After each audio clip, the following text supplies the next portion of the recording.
Incremental readings. Let's continue the advantages of incremental reading. Now it's about training. Mastering learning skills through incremental reading. So, we know that incremental reading develops vital learning skills through constant practice because incremental reading needs consistency. If you don't use it every day or often enough, let's say close to every day, it won't be useful. But because of this constant practice, you develop skills, and more in the soft skills, opposite of hard. If you want things well done, do them often. Good introduction. First skill is recognizing suitable text. Not everything is friendly for incremental reading.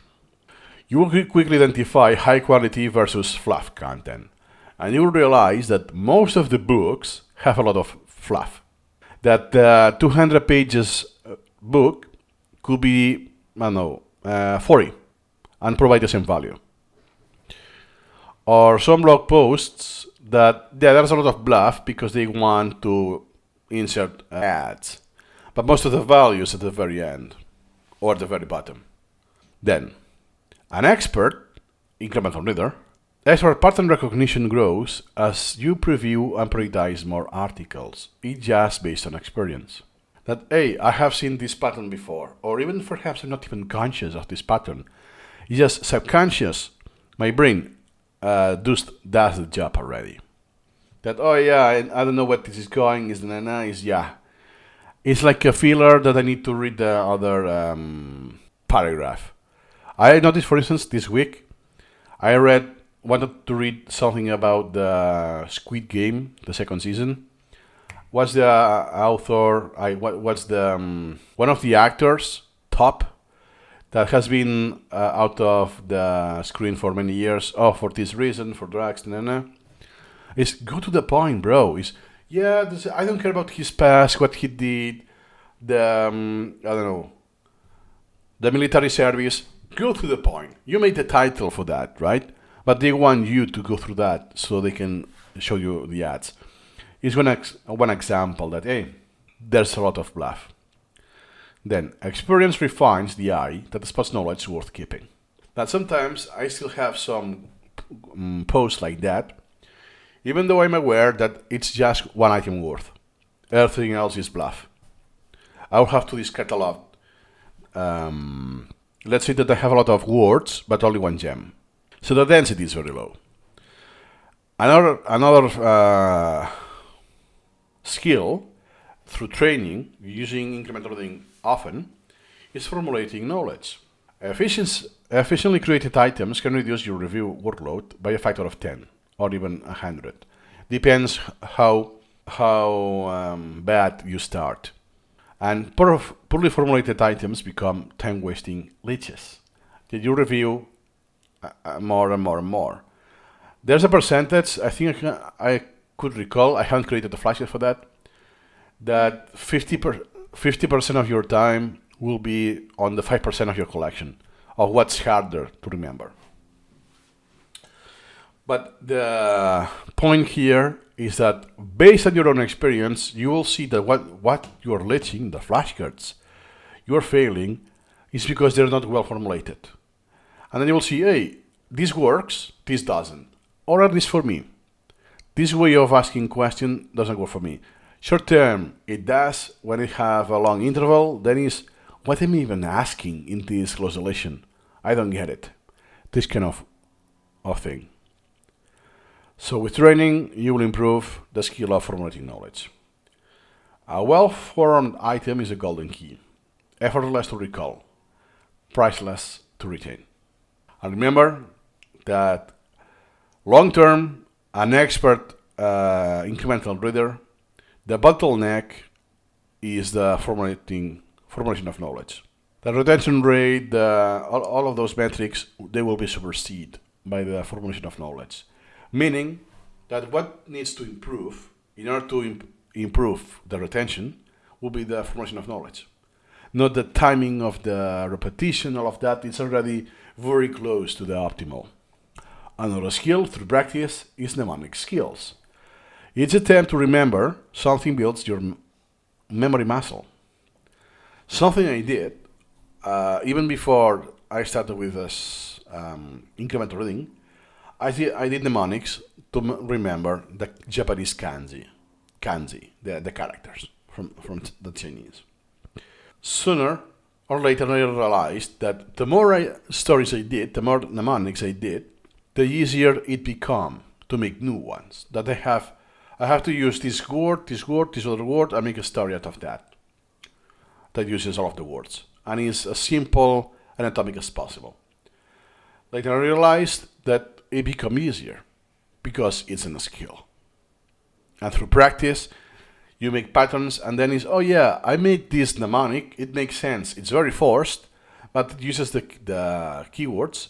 But based on my own experience, I know this is hard. I will be prone to forget. It's not a good candidate for a mnemonic. This is through practice. Because mnemonic abilities improve through daily practice, or often, not necessarily daily, with each new item you learn. It's anecdotal evidence. For me, this worked. For me, this didn't. And this could be anecdotal evidence of some months or years.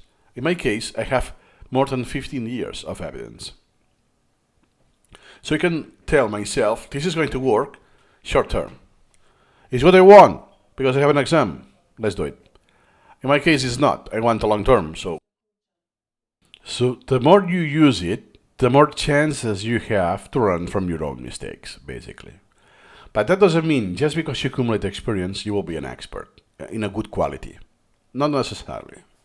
Then, memory grows robust where it is challenged often. Makes total sense. Then, speed reading with safety nets. Incremental reading supports rapid skimming without fear of missing key details. Yes, because even if I skim, I actually scan because I want to assess the value, even if it's heuristically, I assess some value. This is worth, okay, let's keep it. And if I keep it, which degree, which priority range do I choose? And I don't have the fear of missing the details because I will see this anytime in the future, in the next repetition.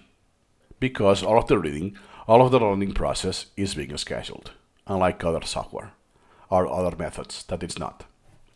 And then keyboard shortcuts and quick saccades accelerate your reading rate. This is very fancy. Saccades, this is the rapid movement of the eyes. So when you do this, when you're reading, that's a saccade movement. And keyboard shortcuts is like making everything as quick as possible. So I know that if I right click, I go to the text, but that's time consuming. I can do this with one stroke. And with auto hotkey, you can take this to the next level and have most of the things in one keystroke. In my case, I don't know the number, but I can tell you I have more than 400 extra key bindings for Supermemo. For my convenience, everything that is high yield, or I consider high yield, I want to do it in one single action. No menus. And also depends how you use Supermemo. That's why I don't use most of the screen, because I want the saccade to be optimal, my eye movement. So with this, skim boldly. No vital knowledge is ever truly lost in incremental reading. Because if I miss it today, I know that this eventually I will get it again. It's just a matter of it will be a later iteration, but it will be there. The only thing I can lose if I straight delete the element with just skimming it. Semantic mastery. That's very high level. Language skills strengthen with every close deletion, every rewording, rephrasing, every refined phrase. Especially true, even if you are a native, by the way. In my case, it's been kind of a special because I have done this twice already. I started with my native language, the one I was more comfortable with, and that I had exams on. Critical factor, that was Catalan. Then I use it for Spanish because I had exams in Spanish, or most of the sources I was reading were in Spanish because I had broken English back then, and Catalan was way too niche. So I did all of the flashcards in one language, Catalan, then I transitioned to Spanish, and then I transitioned to English. And doing flashcards with a second language, or even more than that, a language you learn later in life, um, has pros and cons, more cons, basically. But that's like a side effect, because the language is very important for incremental reading. So if I used English from day one, by the way, I used English as a vehicular language, lingua franca. I have improved English, not in all domains, but in the domains that I use on my own. So how I write for my future self in a spaced repetition or incremental reading. I notice that something that is out of my domain and I want to tweet is, oh shit, this legalist thing, no idea. Or this, no. Ingredients, how to cook something is no idea in English. I never had the chance to mend, to reference to those ingredients in English in my life because I never use them, not eat them or whatever. That's a good example. Then quick parsing of grammar and semantics becomes second nature. And that is especially true for English because what's more different is the grammar. At least for me, that hey, the order is the opposite or something, or the conditionals is not that obvious as a second language learner. And seeing so many, making so many flashcards and reading so much stuff, you make this, the quick parsing that, oh yeah, just based on this, I know the precise nuisance I'm asking in this question. Master the puzzle of language, and every sentence becomes crystal clear. And there's never ending. So even if I have told in some videos of mine that I no longer do language learning in Supermemo, it's not, let's say that it's not the intensity, it's still there.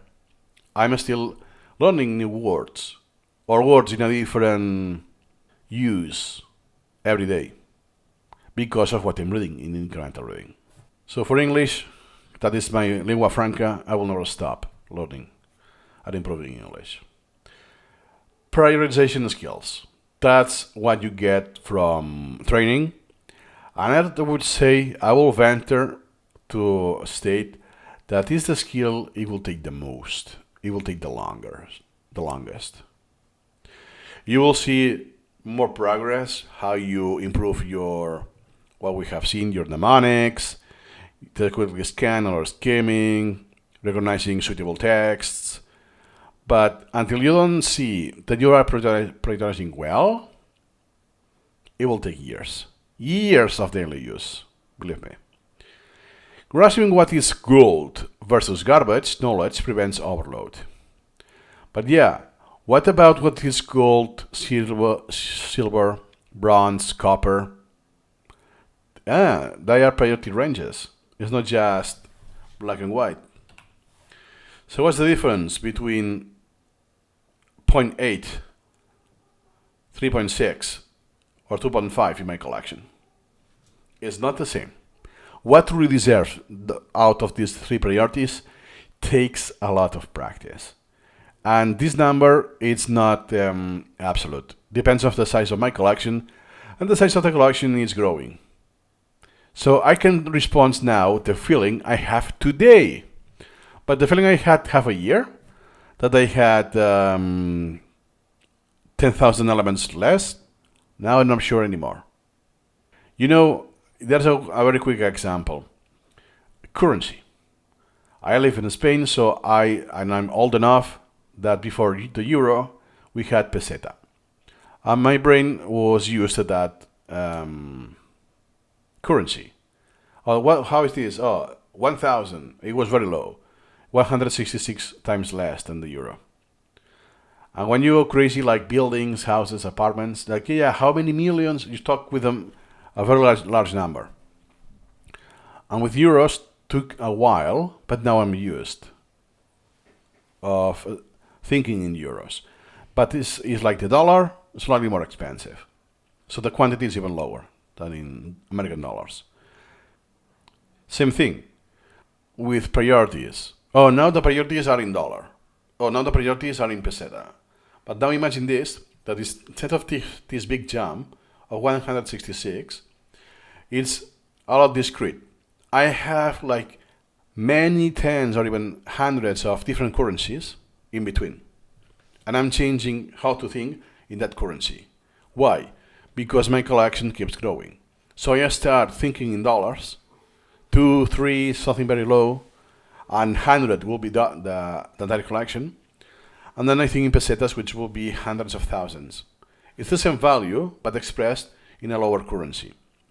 So just because they have more elements, each element represents a lower chunk of the priority queue. 1 every 100,000. So 0.00001, whatever that is.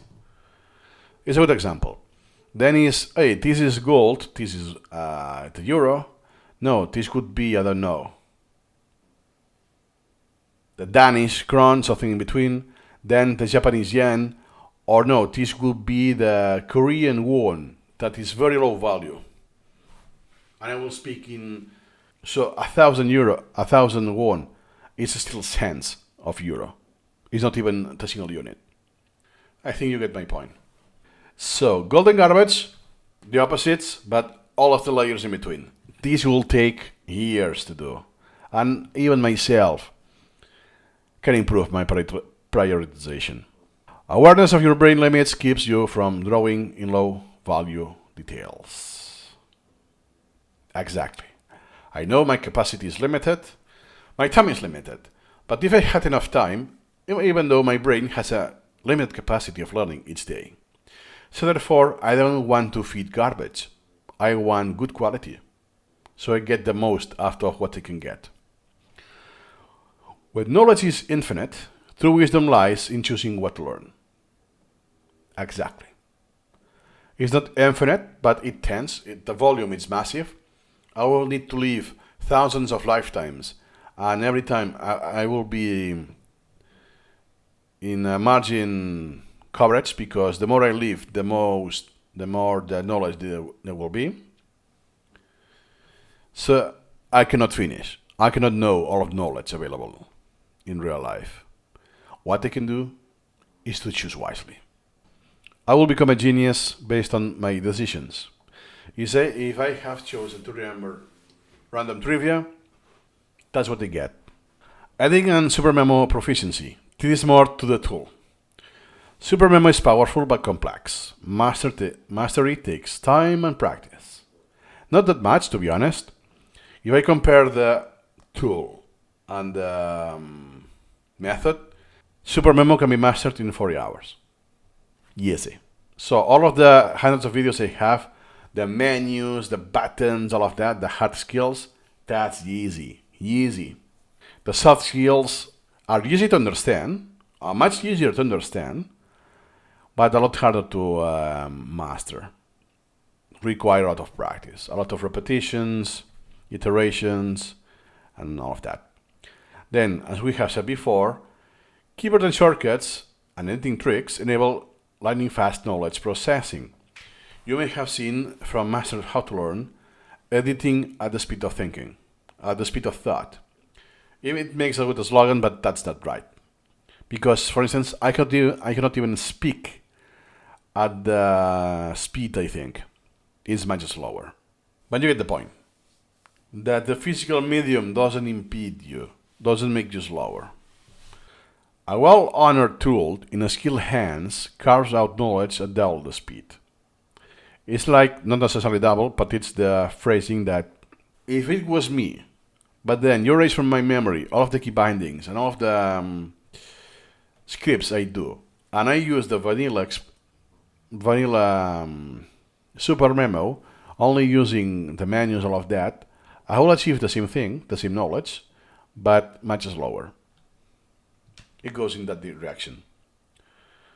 So the more you use Supermemo, the more proficient you will be with it, and the quicker you will get things done through menus and key bindings. So to wrap up about the training with incremental reading. Massive incremental reading hones a suite of crucial learning skills, and that's the most valuable. That's why Supermemo users who, after some years, they give up, they cannot tolerate the friction for whatever reason, they have enough, they move on. As long as they have acquired the skills, it's a win situation. You give up the tool, and the tool you use is not that incremental reading, is not a substitute for incremental reading. You're losing priorities, you're making a sacrifice at some degree. But what's important is that that user has now the skills. And the skill do transfer. Are agnostic to the tool, are for the method, the flow of incremental reading. And with this, it's not possible. If you're struggling to get the skills, if you struggle to get the skills, for whatever reason, there are many to mention, just get tutoring if you want. That's what I will consider. That is what I would have done to myself 15 years ago. I'm valuable. By the way, I do offer tutoring myself. Repetition of those skills daily leads to deeper mastery and higher efficiency. Exactly. But wait, I also know people that just sticks to the basics. And some, what I could consider quite core feature, they never use it. They just do click on next, learn, close deletion, or extract, apply done. They don't do concepts, they don't do nothing. So also, I want to point that not because you put effort and time, you will get to higher efficiency in all cases. It's not something automatic. It's a requisite. Success in learning is not a single act, but a habit cultivated through daily practice. That is gold. It's not that I do something. Hey, I succeeded. Yo! No. It's through a practice, a habit, and this habit, the accumulation of many instances of that habit, will make the success. Many iterations of forgetting, reformulating, reprioritization, all of that will make you a success in learning. Hope it's clear enough. That's all for now. Remember, the best single act you can do is to get Supermemo for incremental reading. The biggest contributor. Once you start, because if you're watching this video, you're following the course, you want to get incremental reading properly done. So I can help you as much as I can, share all my expertise, but there's a substitute for your daily practice. You need to use it daily or often enough. And if you struggle, you can get help from myself. See you incrementally.